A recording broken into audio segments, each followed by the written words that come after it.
আর জমিনের উপরে নদ নদী প্রবাহিত করে দিয়েছেন তিনি বা কে? তিনি তো একমাত্র আল্লাহ রব্বুল আলামিন। পাহাড় দিয়া জমিনটাকে পাহাড় দিয়া এমন ভাবে টাইট করে দিয়েছেন যাতে করে জমিন তোমাকে নিয়ে নড়াচড়া করতে না পারে। আল্লাহ পাক বলেন আইলাহুম মাআল্লাহি বাল আকসারুহুম লা ইয়ালামুন।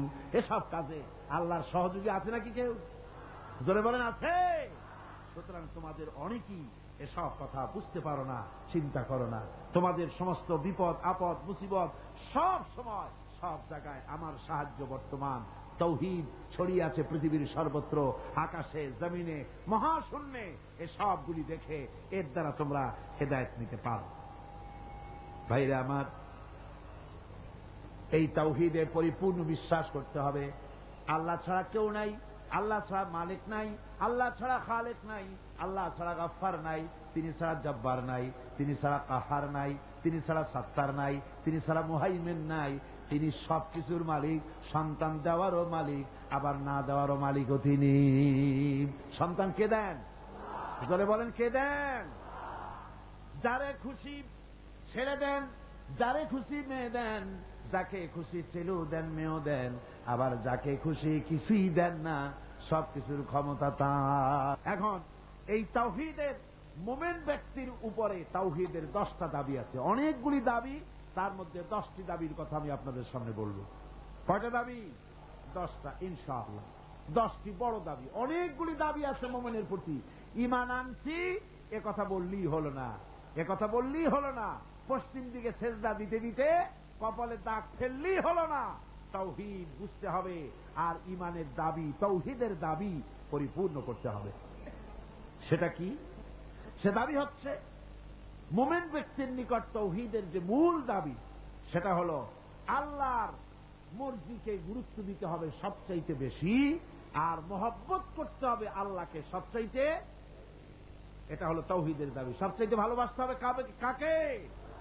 আল্লাহ পাক কোরআনে কারীমের মধ্যে বলেন ওয়ামিনান নাসি মান ইয়াত্তাখিযু মিন দুনিল্লাহি আনদাদান ইউহিব্বুনাহুম কাহুব্বিল্লাহ। মানুষের ভিতরে এরকম অনেক মানুষ আছে, আল্লাহরে যেভাবে ভালোবাসা উচিত সেভাবে ভালোবাসে না, বরং এত সব কিছু জানার পরে, আল্লাহর এত অবদান পাওয়ার পরে আল্লাহর পরিবর্তে মানুষকে বেশি ভালোবাসে। আল্লাহকে ভালো যতটা বাসা উচিত এরকম বাসে না।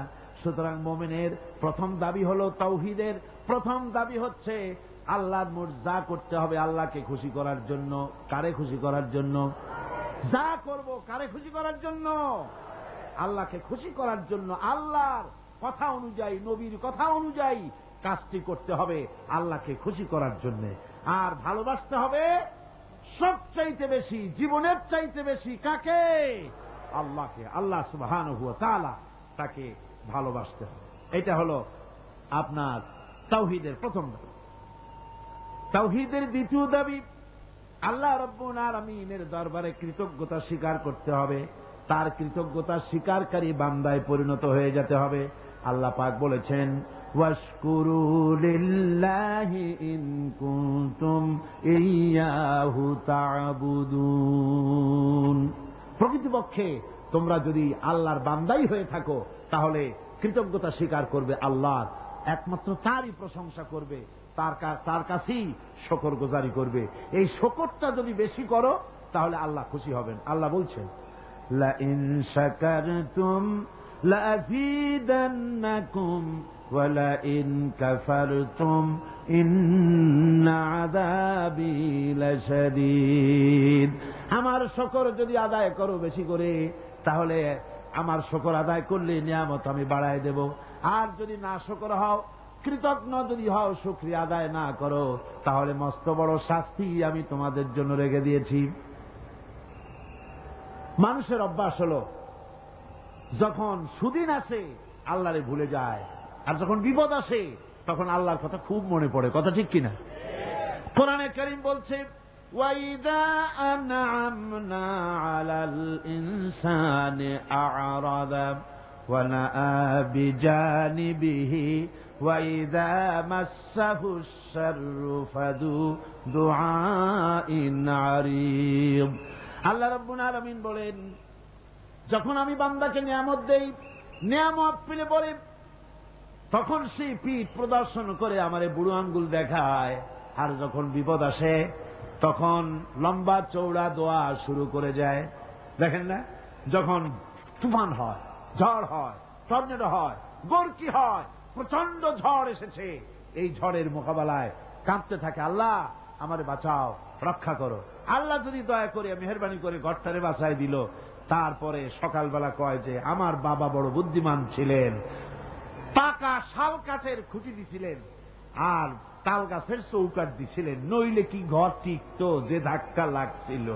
আল্লাহ কয় দেখো বাঁচাইলাম আমি, কানলো আমার কাছে, আর এখন প্রশংসা করে তাল গাছের আর ওর বাপে।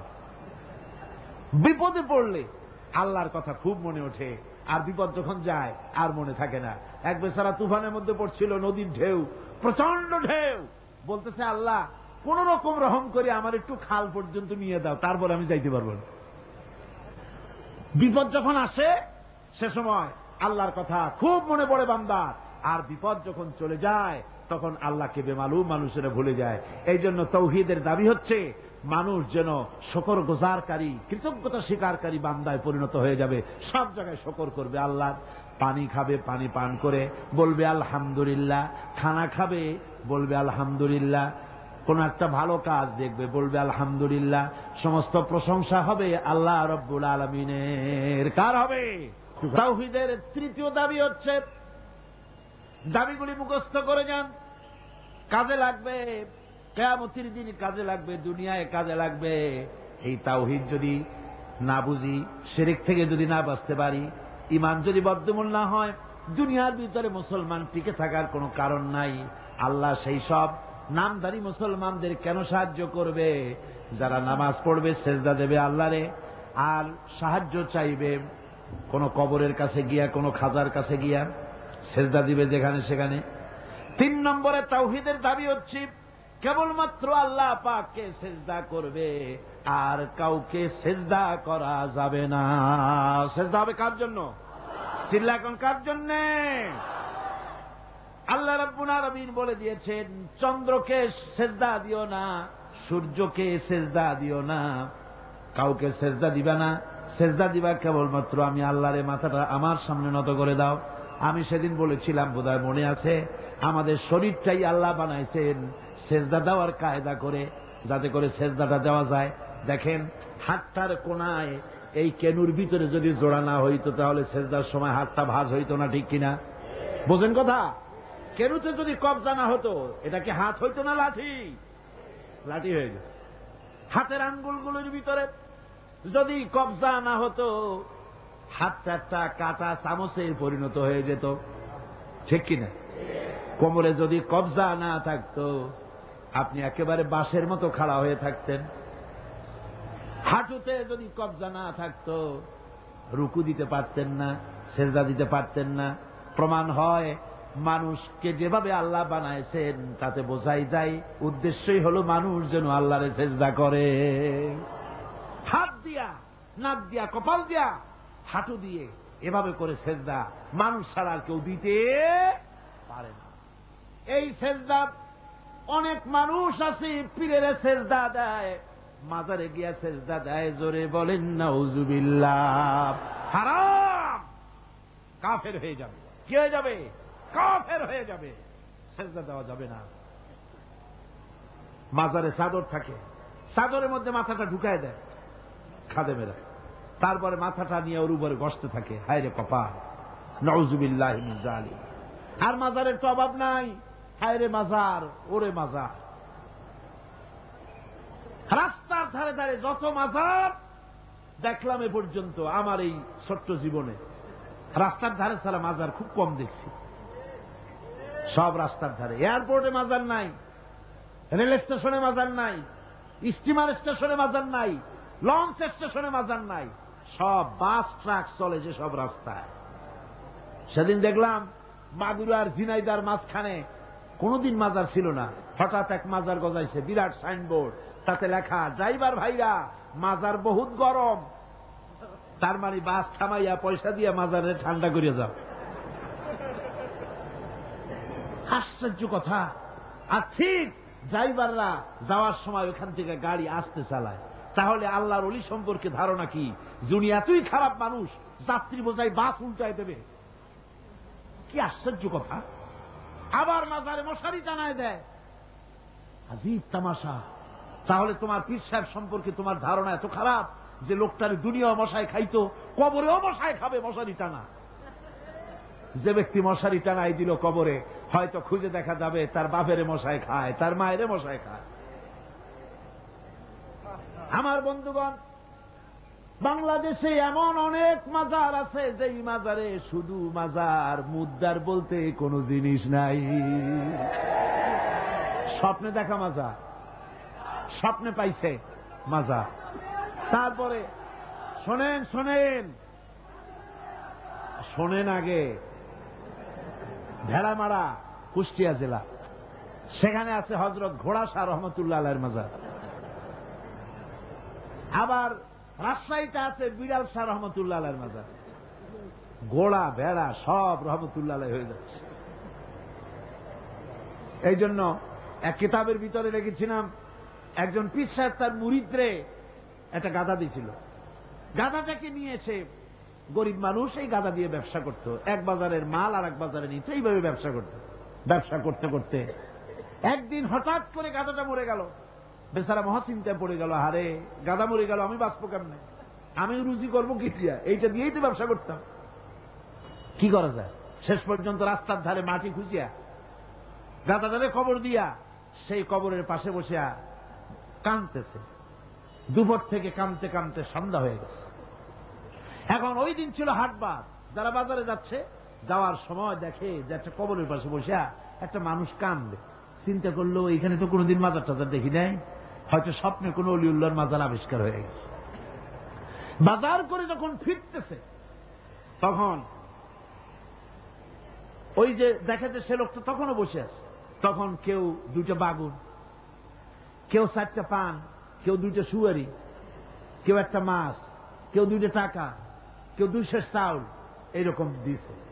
সন্ধ্যার পরে লোকটা যখন চোখ খুলেছে, কত আর কান্দা যায়।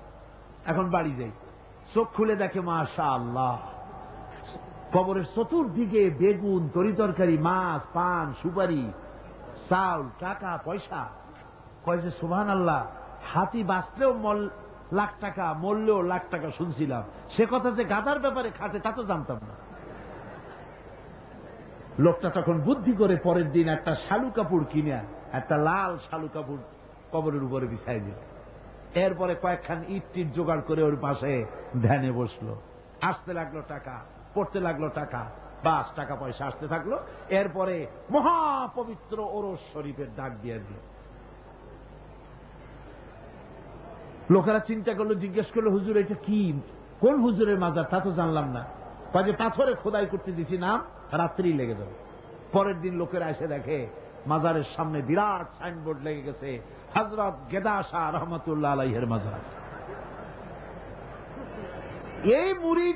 এই মুরিদের পীর যিনি, তার কাছে খবর গেল, হুজুর আপনার বাড়িতে যে কবর, এই মাজারে আর কি টাকা হয়, আর আপনার ওরসে আর কি লোক হয়, যাইয়ে দেখেন আপনার মুরিদের কেরামতি।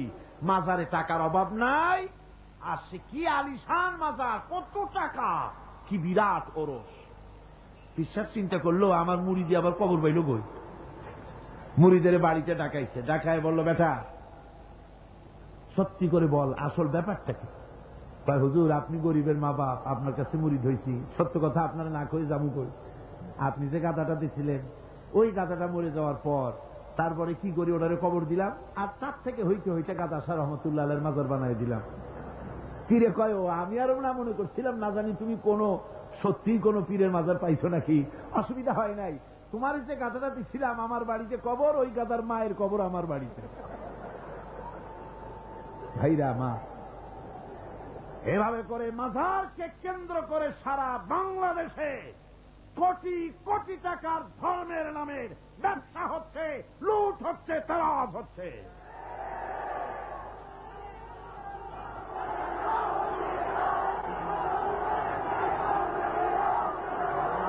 বন্ধুগণ, সুতরাং মাজারে লক্ষ্য করুন, মাজারে সেজদা দেওয়া যাবে না, পীরের সেজদা দেওয়া যাবে না, মাজারে টাকা দেওয়া যাবে না, চাদর দেওয়া যাবে না, আগরবাতি দেওয়া যাবে না, পয়সা দেওয়া যাবে না, মোমবাতি দেওয়া যাবে না। দিবেন আপনারা? দিবেন? কারা কারা দিবেন না দুই হাত উঁচু করে দেখান। আলহামদুলিল্লাহ। তাওহীদের চতুর্থ দাবি হচ্ছে নামাজ আদায় কর। তাওহীদের চতুর্থ দাবি কি? নামাজ আদায় কর। সেজদা দিবা, কারে দিবা? আল্লাহ রাব্বুল আলামিন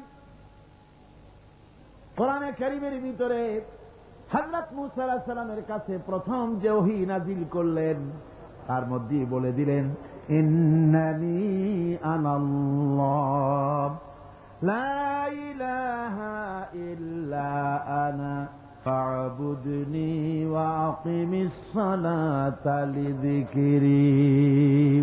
নিশ্চয়ই আমি আল্লাহ, লা ইলাহা ইল্লা আনা, আমি ছাড়া কেউ নাই।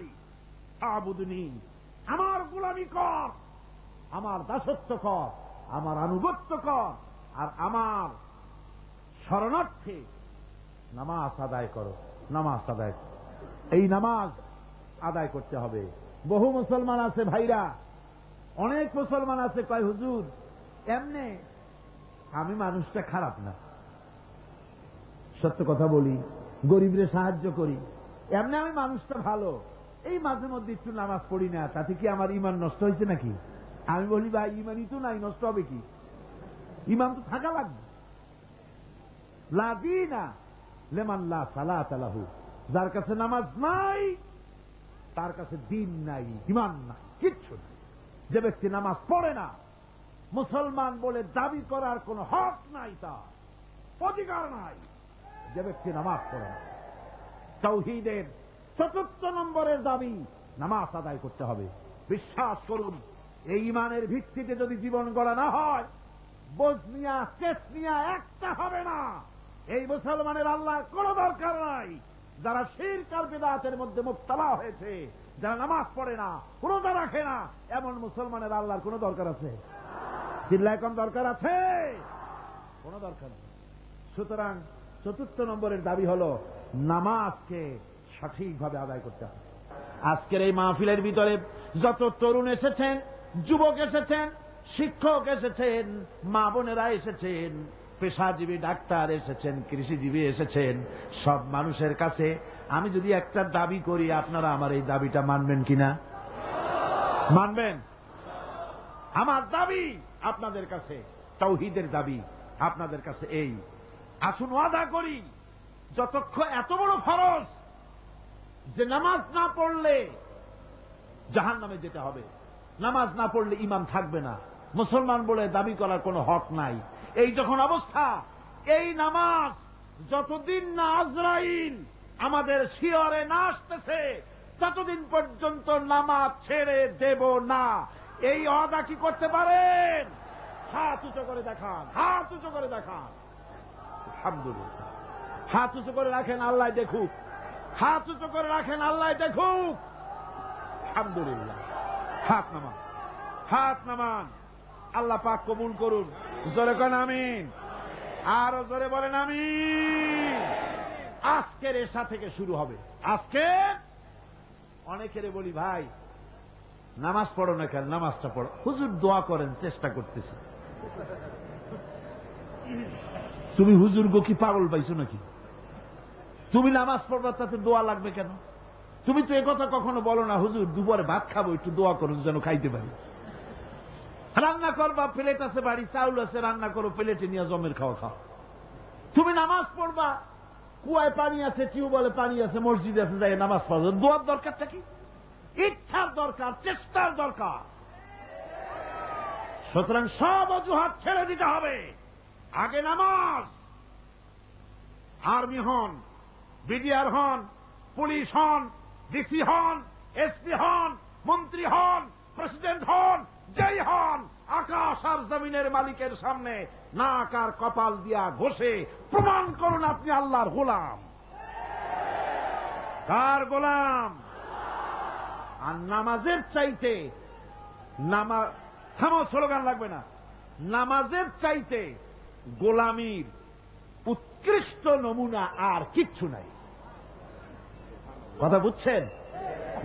গোলামি করার জন্য নামাজের চাইতে উৎকৃষ্ট নমুনার কিচ্ছু নাই। যখন কানে হাত দিয়া, কানের কাছে হাত দিয়ে হাতটা বাঁধলেন, এই তো আসামি হয়ে গেলেন, গোলাম হয়ে গেলেন। কার গোলাম? অবশ্যই পৃথিবীর কোন প্রেসিডেন্টের গোলাম নই, কোন মন্ত্রীর গোলাম নই, কোন পীরের গোলাম নই। গোলাম আমি আল্লাহ। সে আল্লাহর দরবারে দাঁড়ায় গেলেন, মাথাটা নিচু করে রুকুতে গেলেন, গোলামির চরম নমুনা দেখায় দিলেন। সেজদায় যখন চলে গেলেন, কত বড় গোলামি দেখায় দিলেন। আল্লাহ নাকটারে কপালটারে ঘষতেছি, আমি তোমার গোলাম। ফজরের আজান হয়ে গেছে, ঘুমায় থেকো না, উযু করো, আর এরপরে মসজিদে চলে যাও।